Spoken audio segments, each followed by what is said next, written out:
Hi everyone, this is Anam. Welcome to PhD jobs and admission. आज के इस video में मैंने मोस्ट इंपॉर्टेंट एमसीक्यूज डिस्कस करे हैं on your research methodology for your upcoming BHU यानी Banaras Hindu university research entrance test 2021 and 2022। So आज के इस वीडियो में मैंने जो रिसर्च मेथोडोलॉजी पर इंपॉर्टेंट एमसीक्यूज आपको डिस्कस करे हैं, ये एकदम सिंपल लैंग्वेज में और as well as Hindi and English दोनों ही लैंग्वेज में मैंने आपको क्लियरली एक्सप्लेन करा है। आप इस वीडियो को एंड तक जरूर देखिएगा, जिससे कि आपके रिसर्च मेथोडोलॉजी से रिलेटेड बेसिक डाउट्स इस वीडियो में क्लियर हो जाएंगे।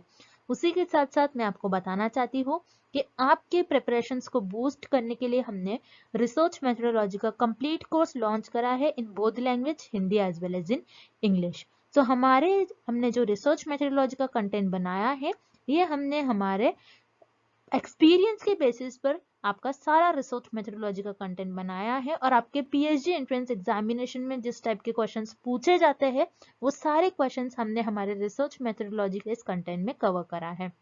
और हम आपको गारंटी देते हैं कि हमारे इसी रिसर्च मेथोडोलॉजी के मटेरियल से आपको एग्जाम में क्वेश्चंस पूछे जाएंगे।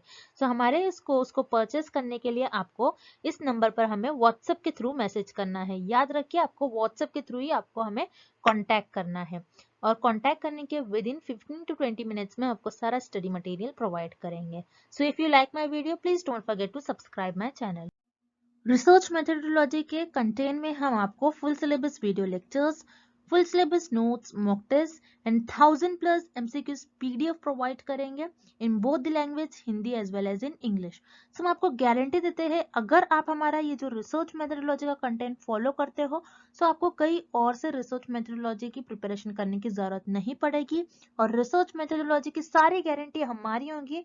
हम आपको रिसर्च मेथोडोलॉजी के लिए प्रिपेयर करवाएंगे। और मैं आपको ये भी बताना चाहती हूँ कि आपको रिसर्च मेथोडोलॉजी को हमारे कोर्स के थ्रू कैसे प्रिपेयर करना है, कि हमारे जो नोट्स है और मॉक टेस्ट है उसको आप 1 वीक में कवर कर लीजिए। और ये जो 1000+ एमसीक्यूज पीडीएफ है, ये आप आपके एग्जाम के एक दिन पहले और इवन आप आपके एग्जाम के 2 to 3 आवर्स पहले भी अगर आप इसको एक बार रीड कर चले जाते हो, तो ये आपका रिवीजन का काम आ जाएगा।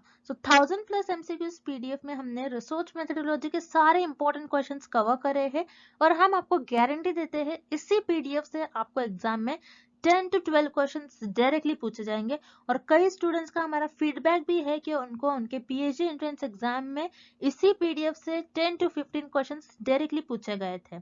और इसी के साथ साथ मैं आपको ये भी बताना चाहती हूँ, जैसे मैंने आपको बता दिया, रिसर्च मेथोडोलॉजी की प्रिपरेशन आप 1 वीक में ही कवर कर सकते हो, ताकि आपका जो बचा हुआ टाइम है वो आप आपका सेक्शन बी, जो कि आपका सब्जेक्ट स्पेसिफिक होता है, उस पर स्पेंड कर सकते हो। अगर आपके पास सेक्शन बी का स्टडी मटेरियल नहीं है, तो हम सेक्शन बी का भी स्टडी मटेरियल प्रोवाइड करते हैं। सो कोर्स को ज्वाइन करने के लिए आपको इस नंबर पर हमें कॉन्टैक्ट करना है, and fee for the course is just 499। And let's begin with the video. पहला प्रश्न, निम्नलिखित में से कौन सा साहित्यिक चोरी नहीं माना जाता? Out of the following which is not considered to be plagiarism. इस प्रश्न में हमें यह पता लगाना है और ये फाइंड आउट करना है कि हमें दिए गए विकल्पों में से कौन सा एक ऐसा विकल्प है जिसको आप शोध में चोरी नहीं मानोगे, आप आपके अनुसंधान में उसको चोरी नहीं मानोगे। मतलब दिए गए ऑप्शंस में से कौन सा एक ऐसा ऑप्शन है जिसको आप आपकी रिसर्च में प्लेजियरिज्म कंसिडर नहीं करोगे। प्लेजियरिज्म का मतलब ही होता है कि चोरी करना। रिसर्च में चोरी का मतलब क्या होता है कि किसी और के काम को, किसी और के वर्क को अपना बताने को हम कहते हैं प्लेजियरिज्म। अब हमें कुछ ऑप्शंस दिए गए हैं, हमें कुछ विकल्प दिए गए हैं।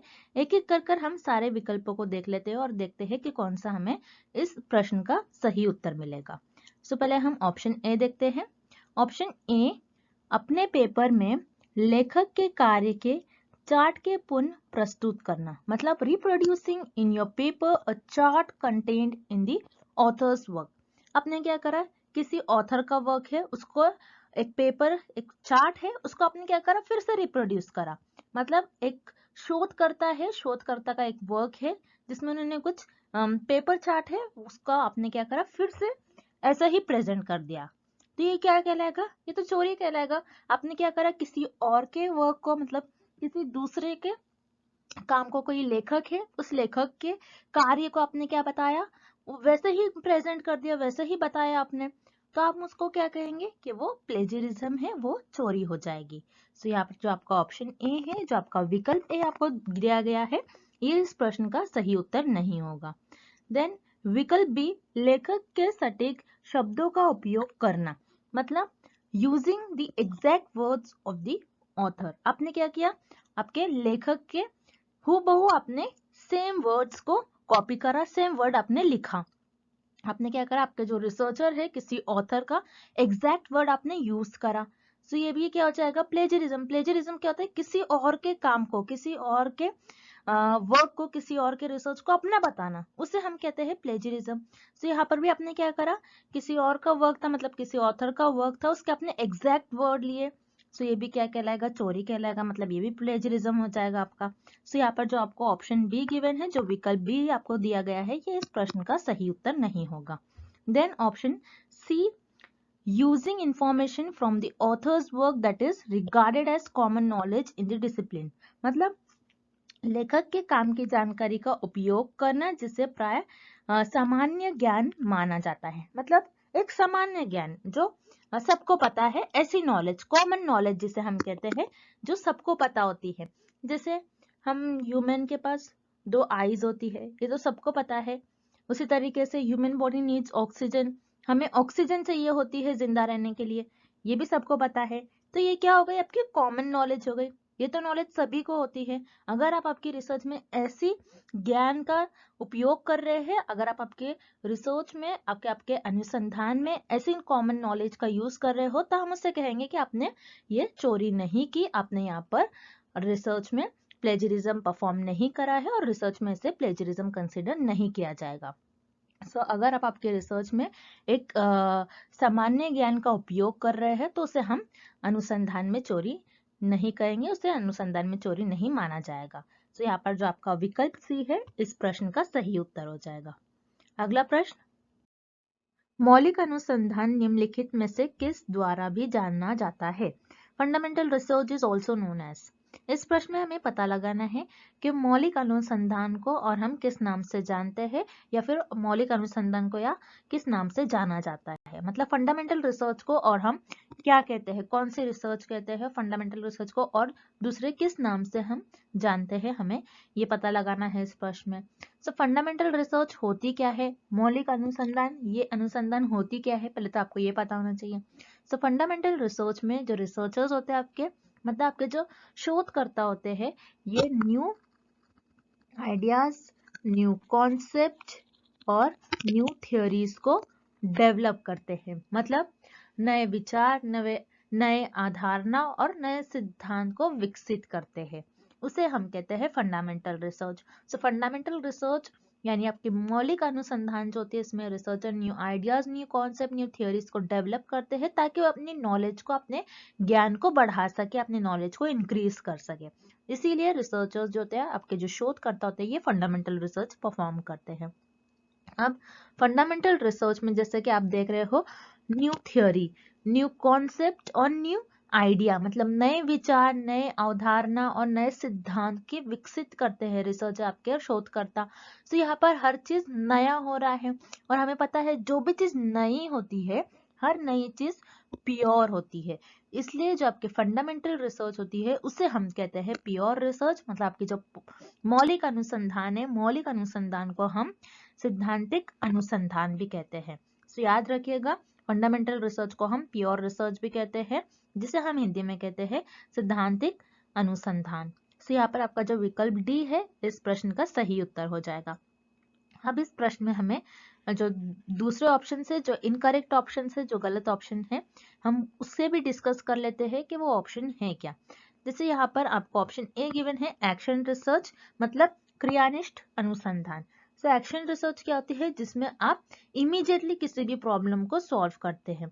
आप फटाक से कोई भी प्रॉब्लम आ जाती है, जल्द से जल्द आप उस प्रॉब्लम को सॉल्व करते हैं, इमीडिएटली सॉल्व करते हो, तो उसे हम कहते हैं एक्शन रिसर्च। एक्शन रिसर्च में हम कोई न्यू थ्योरी, नए विचार, नए सिद्धांत को विकसित नहीं करते आपके क्रियानिष्ठ अनुसंधान में, इसलिए यहाँ पर जो आपका विकल्प ए है, ये गलत हो जाएगा। देन विकल्प बी आपको गिवन है सर्वेक्षण, जिसे हम सर्वे कहते हैं। तो सर्वे क्यों कंडक्ट करवाया जाता है रिसर्च में? आपकी जो अनुसंधान होती है उसमें सर्वे इसलिए कंडक्ट करवाया जाता है ताकि रिसर्चर्स जो है, जो आपके शोध करता है, वो इंफॉर्मेशन को जमा कर सके, इंफॉर्मेशन ले सके आपके रिस्पोंडेंट से, इसीलिए सर्वे कंडक्ट करवाया जाता है। सर्वे के थ्रू रिसर्च आप इंफॉर्मेशन कलेक्ट करते हैं। सो यहाँ पर इंफॉर्मेशन हम कलेक्ट नहीं कर रहे, बल्कि new ideas, new theory, new concept को डेवलप कर रहे हैं। सो यहाँ पर जो आपका ऑप्शन भी है सर्वे मतलब सर्वेक्षण, ये भी आपका गलत विकल्प हो जाएगा। Then option C pilot study, जिसे हम कहते हैं प्रारंभिक अध्ययन। सो ये क्या होती है? पायलट स्टडी में हम पहले स्मॉल स्केल पर, हम एक छोटे स्केल पर हम पहले स्टडी परफॉर्म करते हैं और ये देखते हैं वो सक्सेसफुल हो रही है या फिर नहीं हो रही है। अगर आपकी स्टडी सक्सेसफुल होती है तो आप आगे रिसर्च बड़े स्केल पर परफॉर्म करते हो, सो उसे हम कहते हैं पायलट स्टडी। सो अभी यहाँ पर पायलट स्टडी में भी हम कोई new ideas, new concept, new theories को डेवलप नहीं करते हैं, नए विचार, नए अवधारणा और सिद्धांत को विकसित नहीं करते हैं। सो यहाँ पर भी आपका जो विकल्प सी है ये गलत हो जाएगा, मतलब आपका जो ऑप्शन सी है ये भी गलत हो जाएगा। और इस प्रश्न का आपका सही उत्तर हो जाएगा ऑप्शन डी प्योर रिसर्च, जिसे हम कहते हैं सैद्धांतिक अनुसंधान। अगला प्रश्न, प्रयोग और अवलोकन पर आधारित अनुसंधान कहलाता है। Research based on experiment and observation is called. इस प्रश्न में हमें ये पता लगाना है आप कौन सी ऐसी रिसर्च होती है जो आपके प्रयोग और अवलोकन पर आधारित होती है, कौन सी ऐसी अनुसंधान होती है जो आपके एक्सपेरिमेंट एंड ऑब्जर्वेशंस पर बेस्ड होती है। मतलब ऐसी रिसर्च जिसमें आप किसी की कही सुनी बातों का विश्वास नहीं करते हो, आप जो ऑब्जर्व करते हो, आप जैसे एक्सपेरिमेंट करते हो जो रियलिटी में है, जो हकीकत में है, जो रियलिटी में आप उसी को बताते हो और आप आपके अनुभव के बेसिस पर आप वो रिसर्च परफॉर्म करते हो, आप आपके अनुभव पर आधारित उस अनुसंधान को परफॉर्म करते हो। तो उस अनुसंधान को हम कहते हैं अनुभविक और प्रयोग सिद्धित अनुसंधान, जिसे हम कहते हैं एम्पायरिकल रिसर्च। सो यहाँ पर जो आपका विकल्प डी है ये सही हो जाएगा। विकल्प डी जो कि है आपका एम्पायरिकल रिसर्च, अनुभविक अनुसंधान, इसमें आप क्या करते हो, आपके अनुभव, जैसा नेम में ही आपको नाम ही गिवन है, सो उसी से आपको आइडिया लग जाएगा। अनुभव जिसमें आप आपके अनुभव, आपके प्रयोग, आपके अवलोकन पर आधारित ये रिसर्च होती है, जिसमें आप आपकी कोई भी लोगों के कही सुनी बातों का विश्वास नहीं करते हो, जो सिर्फ रियलिटी पर बेस्ड होता है, जो रियलिटी में होता है, जो रियलिटी पर बेस्ड होता है। ऐसे रिसर्च को हम कहते हैं एम्पायरिकल रिसर्च और अनुभविक अनुसंधान। सो यहाँ पर जो आपका विकल्प डी है ये सही हो जाएगा। अब जो रिमेनिंग ऑप्शन है, जो गलत ऑप्शन है, जो गलत विकल्प है, उन्हें भी हम एक बार देख लेते हैं। So option a clinical research, जिसे हम कहते हैं नैदानिक अनुसंधान। नैदानिक अनुसंधान ये क्या होती है, जिसमें आप लोगों के स्वास्थ्य और बीमारी की अध्ययन करते हो, मतलब आप लोगों के इलनेस और हेल्थ के बारे में स्टडी करते हो, उससे हम कहते हैं clinical research. So clinical research इस क्वेश्चन का सही आंसर नहीं होगा। आप क्लिनिकल रिसर्च में ऑब्जर्वेशन, एक्सपेरिमेंट, आपके एक्सपीरियंस, इसको आगे रखकर रिसर्च परफॉर्म नहीं करते हो। सो यहाँ पर जो विकल्प ए है आपका ये गलत हो जाएगा। विकल्प बी एक्सपेरिमेंटल रिसर्च, जिसे हम कहते हैं प्रायोगिक अनुसंधान। प्रायोगिक अनुसंधान क्या होता है, जिसमें आप किसी दो चरों के बीच में उनका संबंध बताते हो, मतलब दो चरों के बीच का कारण और प्रभाव बताते हैं, उनके बीच में कैसा संबंध है। तो यहाँ पर एक्सपेरिमेंटल रिसर्च में हम क्या करते हैं, कॉज एंड इफेक्ट रिलेशनशिप बताते हैं बिटवीन दी वेरिएबल्स, जो कि होते हैं आपके इंडिपेंडेंट एंड डिपेंडेंट वेरिएबल। तो यहाँ पर हमको किसी वेरिएबल से, किसी चरों के बीच में कोई संबंध से रिलेटेड हमें प्रश्न गिवन नहीं है। सो यहाँ पर जो आपका विकल्प भी है ये भी गलत हो जाएगा। देन विकल्प सी प्रयोगशाला अनुसंधान, जिसे हम कहते हैं लेबोरेटरी रिसर्च। लेबोरेटरी रिसर्च क्या होता है, जो सिर्फ आप लैब्स में परफॉर्म करते हो, उसे हम कहते हैं लेबोरेटरी रिसर्च। मतलब ऐसे अनुसंधान जो आप सिर्फ और सिर्फ प्रयोगशाला में परफॉर्म करते हो, प्रयोगशाला में ही आप उस अनुसंधान का उपयोग करते हो, सो उसे हम कहते हैं प्रयोगशाला अनुसंधान, जिसे हम कहते हैं लेबोरेटरी रिसर्च। सो यहाँ पर अभी आपका जो विकल्प सी है ये गलत हो जाएगा, आपका ऑप्शन सी यहाँ पर गलत हो जाएगा। और इस प्रश्न का सही उत्तर हो जाएगा आपका ऑप्शन डी, जो कि है एम्पायरिकल रिसर्च, जिसे हम कहते हैं अनुभवी अनुसंधान। अगला प्रश्न, मुक्त सरकारी आंकड़ा प्लेटफॉर्म OGDP भारत से लिया गया आंकड़ा कहलाता है। The data taken from the open government data platform OGDP India will be consider as. इस प्रश्न में हमें पता लगाना है कि एक डेटा है, एक आंकड़ा आपने लिया है, एक किसी सरकारी आंकड़ा है, सरकारी प्लेटफॉर्म से आपने कुछ आंकड़ा लिया है, तो उस आंकड़े को आप क्या कहोगे, क्या कंसिडर करोगे आप उस आंकड़े को? क्या आप प्राथमिक आंकड़ा कंसिडर करोगे, गौण आंकड़ा, या फिर परिकल्पनात्मक आंकड़ा, या फिर अनुभवक आंकड़ा? यानी आपने एक गवर्नमेंट प्लेटफॉर्म से एक डेटा लिया, आप उस डेटा को क्या कंसिडर करोगे, primary data, secondary data, hypothetical data, या फिर एम्पायरिकल डेटा? तो याद रखिए, आपको रिसर्च में सिर्फ 2 ही टाइप के डेटा अच्छी तरीके से याद रखना है, बहुत इंपॉर्टेंट है, एग्जाम में आपके ये क्वेश्चन पूछा ही जाता है, प्राइमरी डेटा और सेकेंडरी डेटा पर बेस्ड।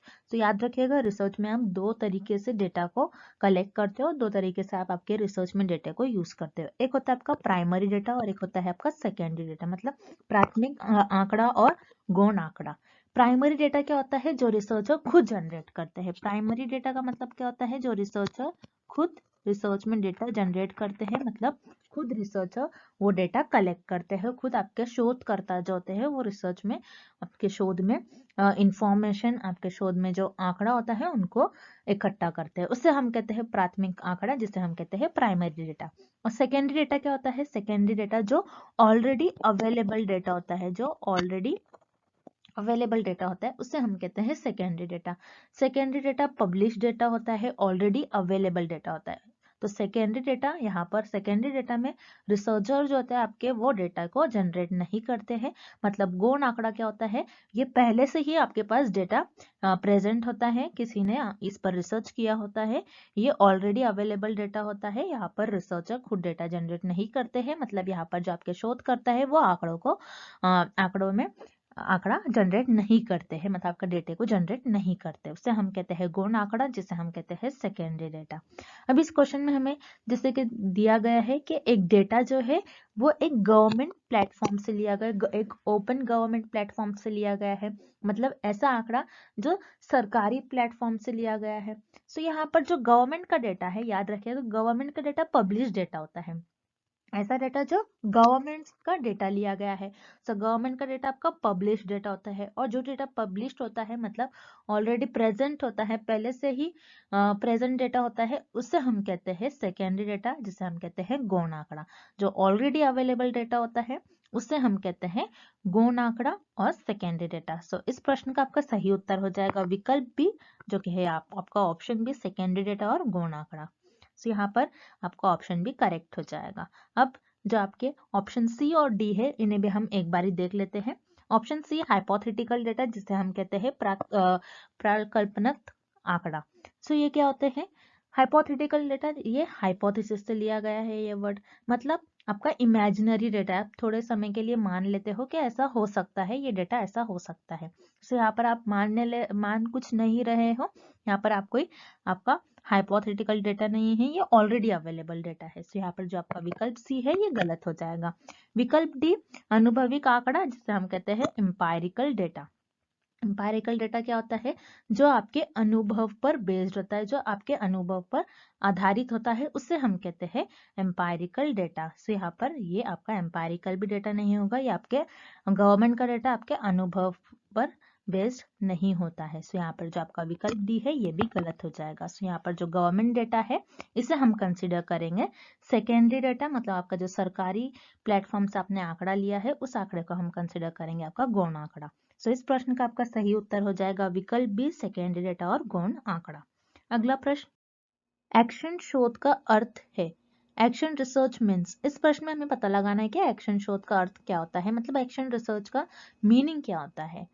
सो याद रखिएगा, एक्शन रिसर्च जिसे हम कहते हैं एक्शन शोध, एक्शन रिसर्च क्या होती है, जिसमें जो आपके शोध करता है, आपके जो रिसर्चर है, वो किसी भी प्रॉब्लम को इमीडिएटली सॉल्व करते हैं, मतलब किसी भी ऐसी समस्या जिसका वो तत्काल में उस समस्या का हल निकाल लेते हैं, उसे हम कहते हैं एक्शन रिसर्च। सो याद रखिएगा, एक्शन रिसर्च, आपके एक्शन शोध जो है ये ज्यादातर आपके टीचिंग फील्ड में यूज करी जाती है। तो एक्शन रिसर्च, जैसे मान लीजिए कोई टीचर है आपके स्कूल में और एक कॉन्सेप्ट पढ़ा रही है, टीचर है, बच्चों को क्लास में कोई कॉन्सेप्ट पढ़ा रही है और बच्चे उस कॉन्सेप्ट को समझ नहीं पा रहे, तो टीचर क्या कर लेगी, अपना टीचिंग मेथड बदल लेगी, अपना पढ़ाने का तरीके को बदल लेगी। सो उस केस में टीचर ने क्या कर लिया, यहाँ पर अपना मेथड बदल लिया। सो यहाँ पर टीचर ने एक समस्या आ गई, उस समस्या का तत्काल में उसका हल निकाल लिया, मतलब एक प्रॉब्लम आ गई, उस प्रॉब्लम का इमीडिएट सोल्यूशन निकाल लिया। सो उसे हम कहेंगे action research. So action research का मतलब होता है research initiated to solve an immediate problem, मतलब एक तत्काल समस्या को हल करने के लिए शुरू किया गया शोध। किसी भी ऐसी समस्या जो तत्काल में उसको सॉल्व करे, जो तत्काल समस्या होती है, जो इमीडिएट प्रॉब्लम होती है, उसका हल निकालने के लिए जो शोध कंडक्ट करवाए जाते हैं, जो शोध का उपयोग करा जाता है, उस शोध को हम कहते हैं एक्शन शोध, जिसे हम एक्शन रिसर्च कहते हैं। तो इस प्रश्न का आपका सही उत्तर हो जाएगा विकल्प सी। अब जो रिमेनिंग ऑप्शन है उन्हें भी हम एक बारी देख लेते हैं, जो आपके गलत विकल्प है उससे भी हम एक एक बारी देख लेते हैं। ऑप्शन ए, विकल्प ए और लॉन्जिट्यूडनल रिसर्च, जिसे हम कहते हैं एक अनुदैर्ध्य शोध। अब ये क्या होती है, लॉन्जिट्यूडनल रिसर्च जो लंबे समय तक चलती है, लेकिन एक्शन रिसर्च, एक्शन शोध जो होती है वो आपके तत्काल समस्या को हल करने के लिए उसका उपयोग किया जाता है, मतलब इमीडिएट प्रॉब्लम को सॉल्व करने के लिए एक्शन रिसर्च का यूज करा जाता है, ना कि कोई लंबे समय तक के जो रिसर्च कर सके उसका। तो यहाँ पर जो आपका विकल्प ए है ये गलत हो जाएगा। देन विकल्प बी एंड अप्लाइड रिसर्च, जिसे हम कहते हैं एक अनुप्रयुक्त शोध। अप्लाइड रिसर्च क्या होता है, जिसमें हम कोई प्रैक्टिकल प्रॉब्लम, कोई स्पेसिफिक प्रॉब्लम को ही सॉल्व करें। तो यहाँ पर हम कोई स्पेसिफिक और प्रैक्टिकल प्रॉब्लम को सॉल्व नहीं करें, बल्कि कोई इमीडिएट प्रॉब्लम को सॉल्व करें। तो यहाँ पर जो आपका विकल्प भी है ये भी गलत हो जाएगा। देन विकल्प D, research with socio economic objective, मतलब सामाजिक आर्थिक उद्देश्य से निहित एक शोध। तो यहाँ पर हम किसी सामाजिक प्रॉब्लम को भी सॉल्व नहीं करें, सोशो इकोनॉमिक ऑब्जेक्टिव मतलब सोशो इकोनॉमिक का उद्देश्य नहीं होता है आपका जो ये एक्शन रिसर्च होता है, मतलब कि सामाजिक आर्थिक उद्देश्य से रिलेटेड नहीं होती है आपकी एक्शन रिसर्च। तो यहाँ पर भी आपका जो विकल्प डी है ये गलत हो जाएगा। एक्शन रिसर्च मतलब कि एक्शन शोध का अर्थ होता है कि किसी तत्काल समस्या का हल निकालना, मतलब किसी इमीडिएट प्रॉब्लम को सॉल्व करना। सो यहाँ पर जो आपका विकल्प सी है ये इस प्रश्न का सही उत्तर हो जाएगा। And thank you for watching this video.